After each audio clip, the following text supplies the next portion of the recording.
Қайырлы күн, құрметті желі қолданушылары. Бүгін Қырқұдық кітапханасында тарихқа қалам тербеген жазушы тақырыбында әдеби тарихи сағатымызға қош келдіңіздер.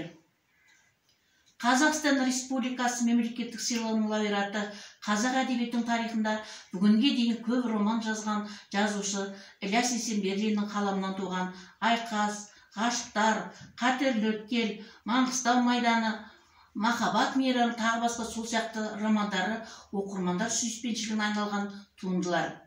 Ұлт рухын тірілткен жазушы қазақ әдебиетінің тарихында орны бөлек тұлға. Ілияс Есенберлиннің ұлт тағдырына қатысты эпопеяның алғашқы бөлігі Көшпенділер трилогиясы еді. Шығарма кейіпкерлері тарихи тұлғалар Шыңғысхан дәуірінен басталып, Кенесарымен аяқталатын хандар тізбегі.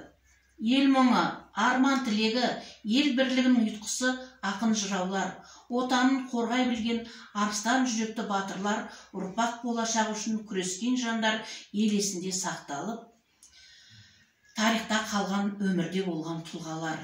Көшпенділер трилогиясы партиялық идеологияның қылышынан қан тамып тұрған уақытта жарық көрген шығарма. Көшпенділер қазақ халқының өмір тарихы ұмытылып бара жатқандығын айта отырып, оған кінәлі коммунистік саясат екендігін, тарих беттері бұрмаланғандығын көркем тілмен бейнелейді жазушымыз.